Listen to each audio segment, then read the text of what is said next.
So welcome to the next episode of the Shadowboard podcast. Today we're delighted to be joined by Claire Hensman, Her Majesty's representative, the Lord-Lieutenant of Cumbria. So thank you for joining us today. Well, it's a great pleasure. Okay, so first of all, Mrs Hensman, could you first outline a bit about what the Lord-Lieutenancy involves and what that role entails? The Lord Lieutenant, as I mentioned, is the Queen's representative in the county. My primary duty is to uphold the dignity of the Crown. In the directions that I received when I first was appointed, I seek to promote a sense of cooperation and goodwill and encourage volunteering and foster a strong community feel about the county. It's a very wide remit for all areas of activity. So it covers business and industry, but mostly, as far as I'm concerned, voluntary organisations.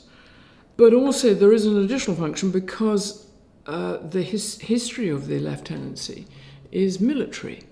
So I support military insofar as there is a presence here in Cumbria, which means the cadets, which is the biggest presence, but the reserve forces and the veterans in particular as well. And also the charities related to the military charities, the Royal British Legion, the Army Benevolent Fund and SAFA.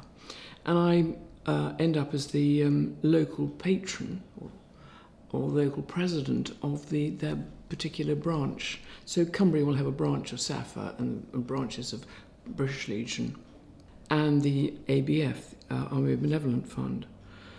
The other main thing I do is I play an active part in promoting the honours system. I encourage nominations for personal honours, and I present some of those, the ones for local awards, the British Empire Medal. That is an enormous privilege. I meet some of the most wonderful people who've really contributed in a voluntary capacity to their communities. They make so much difference just within their local areas. Honours also come for impact on a larger area, so within the county, if you have done something exceptional and it benefits the community on a county basis, you might get an MBE. If it's regional and your impact is regional, you get an OBE, and if it's national, it's a CBE. And then obviously Knighthoods, but we don't see very many of those in Cumbria, and we don't see many CBEs. A lot of CBEs retire here, but we don't seem to have many who actually get that one. But we do get OBEs, and we could always do with more. I mean, I'm looking for other people to nominate, people who are worthwhile. It's lovely. They get recognition. Fantastic. And that's a good thing. There are other awards, the Queen's Awards for voluntary service. Now, we've done better recently. We've got some amazing voluntary organisations. And this year, we were able to put forward 6 nominations. And 4 of them got awards. I'm sorry for the 2 that didn't, but I think that they're doing wonderful work, but they didn't quite meet the criteria for what was required for the award. But super organisations, and then there's one which, as I'm being interviewed by you, is I think very relevant to the business cluster, is the Queen's Award for Enterprise. Now there are 4 categories for that, and we need more awards in Cumbria. The categories are one for export, one for innovation, one is sustainability, and one is for encouraging social mobility. Though I think probably the innovation and the export ones are the ones we would normally expect to see. We've had 1 award winner this year. Sorry it wasn't more, but and it was Createch, who's based in Cockermouth. A spin out from React Engineering, and last year they got it for export, and this year they got it for innovation. Brilliant. And you do have to be exceptional. Now, we've got a lot of exceptional companies here. They're small and medium-sized companies, and some people are doing very innovative stuff, and I'd love them to put their names forward. I'm told, I've asked for evidence, so that evidence of impact of getting an award, and I'm told that certainly for export, 70% of the people who won awards can see an increase in sales, export sales. It's worth having.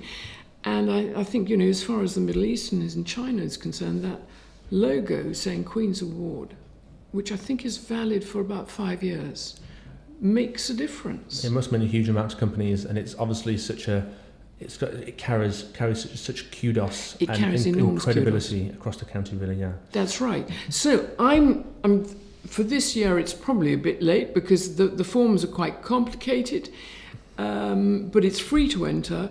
And the closing date this year is the 1st, I think, or 2nd of September. I think it's 1st of September.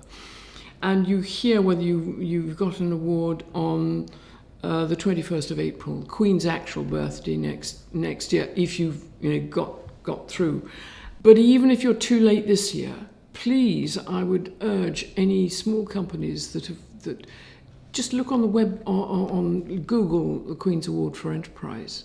Fantastic. And see if you fit any of those categories. I've got a small committee. I have about 30 deputies. And I've got a small subcommittee among those of businessmen. And we are trying to urge more companies to go for it. Because Cumbria is known for its nuclear. It's known, Sellafield in particular, and it's known for BAE Systems building really high-tech things, world-class engineering, world-class nuclear scientists. And also for Glaxo had a big presence. Sadly, that's not going to last. But we also have, I think maybe, again, these are probably old spin-outs. The technology with the LEDs. We've got a cluster, certainly in the south of the county. Really exciting companies, Marl and Forge Europa, and I'm sure there are others that there's also somebody doing wave technology. We've got some really innovative people, and then up here there are some exciting people on nuclear spin-outs and totally, yes. We'll certainly pass on that sort of recommendation for businesses to get involved with the Queen Awards for Enterprise, and we'll hopefully see some more entering. There is one other job I have, which is, and it's historical again, is to do with the magistrates, the magistracy, who are wonderful volunteers, and they are making sure that we have local justice. You are then judged by your peers. We have a crisis at the moment. Crime was supposedly going down. And so not enough recruits were recruited. 10 years ago for about 4 or 5 years, and the average age of magistrates is too high. We desperately need more magistrates. And it is a question of having younger people, but obviously there is a problem, they're employed. And it is a commitment of 13 full days a year, which is more than one a month. It's generally around once a fortnight. There are great skills you learn by being a magistrate. Judgment, analytical skills, all sorts of things, and finding out about life and how other people live as well. So it's a great benefit to the employers, even if they have to give up those people for half a day or whatever it is, a fortnight. And of course they're trained free by the court system. I would urge anybody, I think applications are still open for this current round.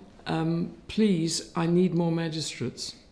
Of course, one of the things I do is deal with the royal visits.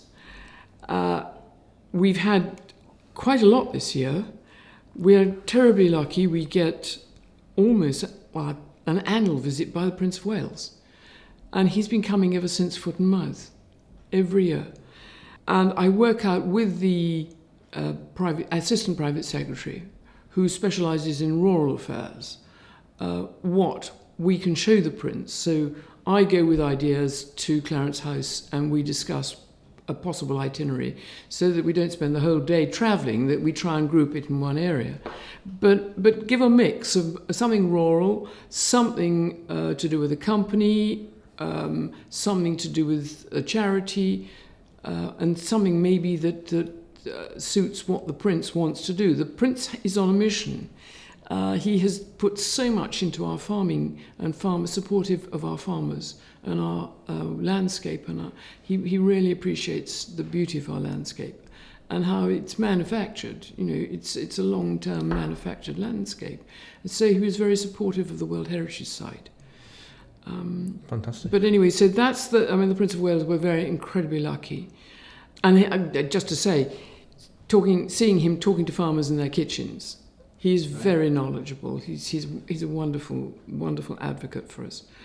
We also have the Princess Royal. She came here, and she came to the West Coast. She's a regular visitor. I'm incredibly lucky there.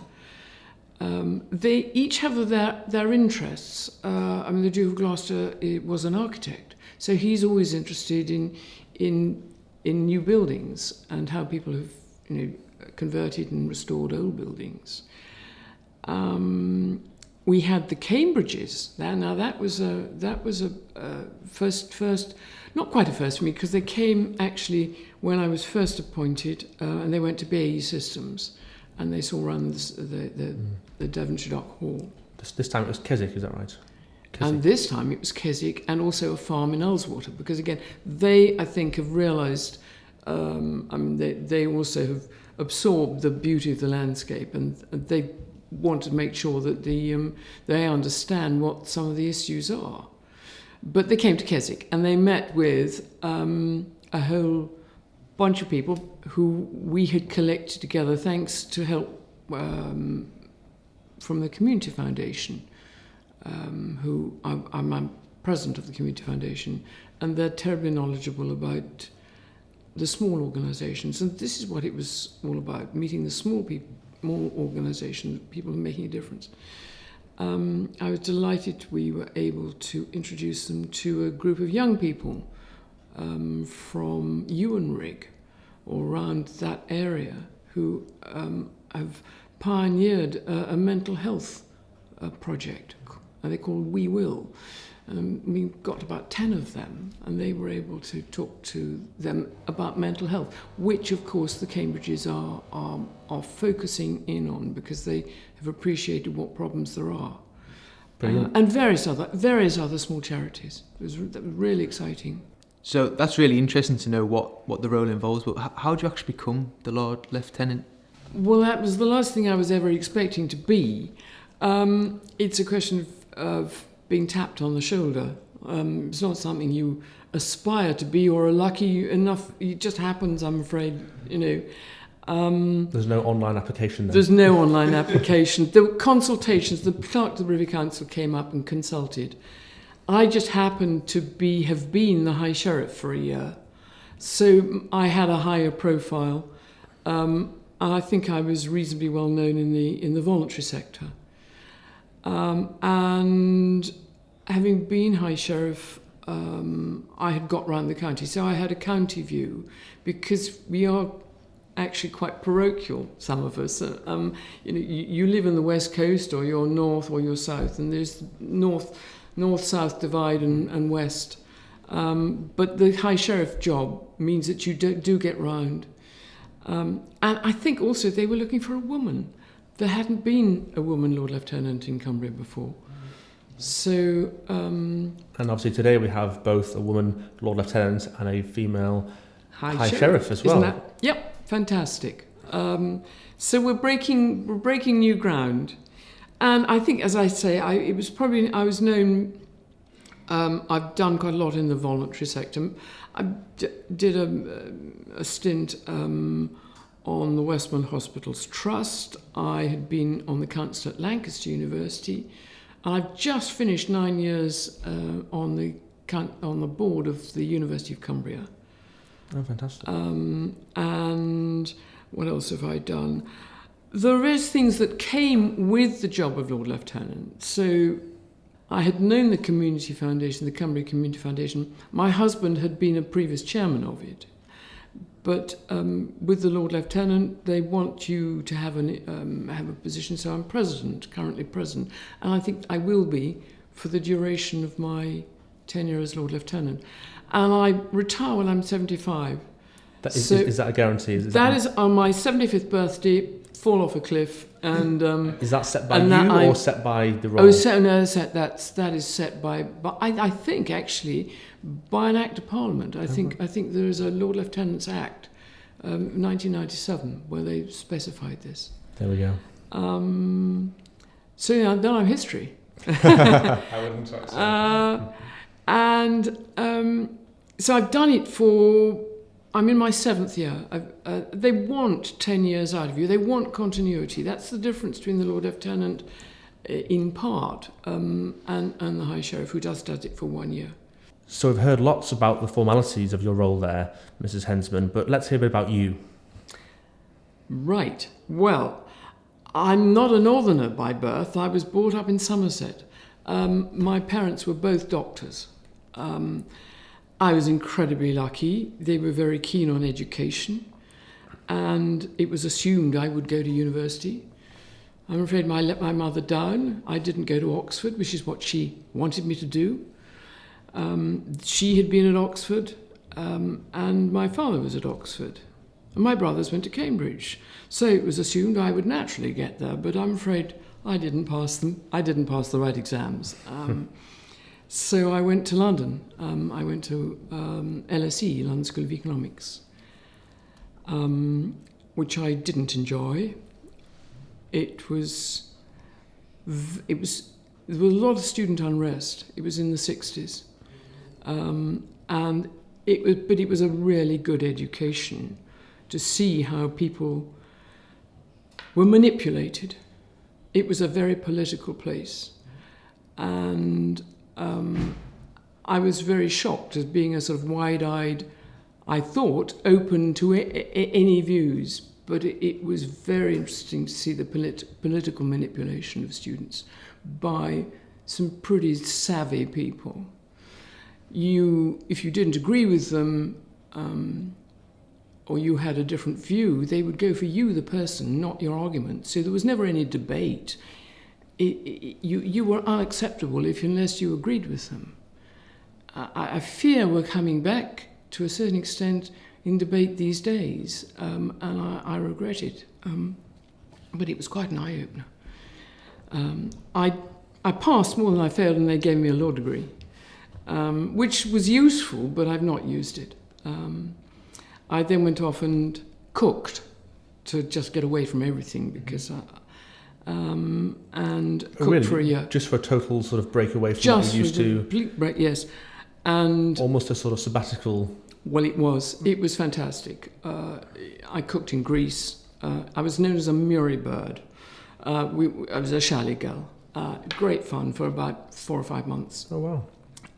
I couldn't cook, but I was number 2, the skivvy. So I learnt, and by watching somebody else who had a cordon bleu course, I learnt how to cook. And then it was such fun, I went off to Switzerland and did it there for the season for that, and that was enormous fun. Fantastic. And I met my husband there. He skied, and I learnt to ski. Then I went into the city for a career, investment management. My husband's family are Cumbrian, many generations. They were Quaker bankers in the Wakefields in Kendal. And my husband Peter's grandfather said he wanted him to get more involved. Peter's was an accountant with Price Waterhouse. So we came up. We just started a family. And in fact, Peter didn't work for the family company for about 20 years, but he gave advice. But he was involved with Gilks Engineering, the Gilbert Gilks and Gordon in Kendal, who are pump makers and turbine manufacturers. And he ended up as managing director of that for about 10 years. And so that's why we came up.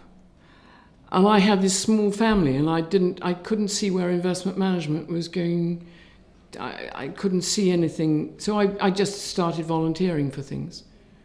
The Bendrake Trust was the first place, and then I got invited to join the Council of Lancaster University. And I got sort of sucked into various things. As it happens. As it happens. As it happens.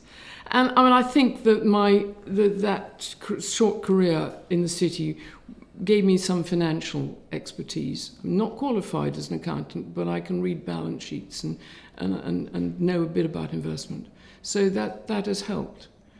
So myself and I'm a part of the BECBC Shadow Board, which is a group of people aged 18 to 30. So I'm just interested to know, what's your advice for kind of young people in Cumbria?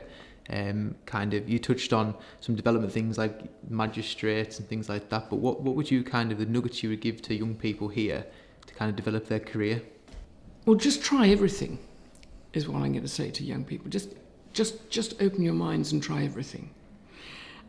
We all learn differently, so you may not feel a great success at school, and I wasn't either. But we all learn differently. So some people are really practical.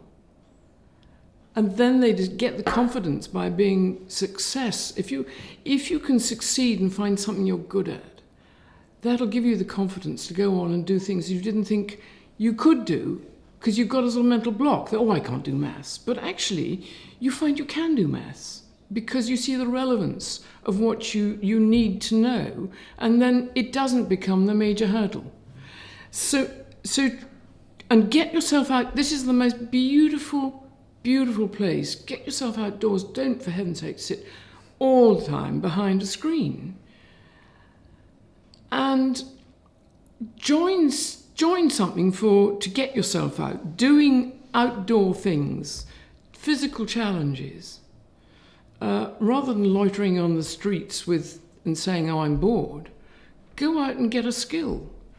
Join something. I've seen the cadets, what the cadets can offer. I'm afraid, 18, you're probably too old, but you could become an adult volunteer. You could join the Scouts and become an adult volunteer. Terribly short of young volunteers who can give back, but learn at the same time. You learn so much by volunteering. And when I see people now, young people, I don't know how they've missed out, but maybe they come from families that don't budget, and today we have instant gratification, but learn to budget, and that means you start to save for something you want, rather than have it immediately and end up in debt. And there's nothing worse than being in debt, because it can spiral out of control, particularly on a credit card. So budgeting is critical, and budgeting at any age is critical.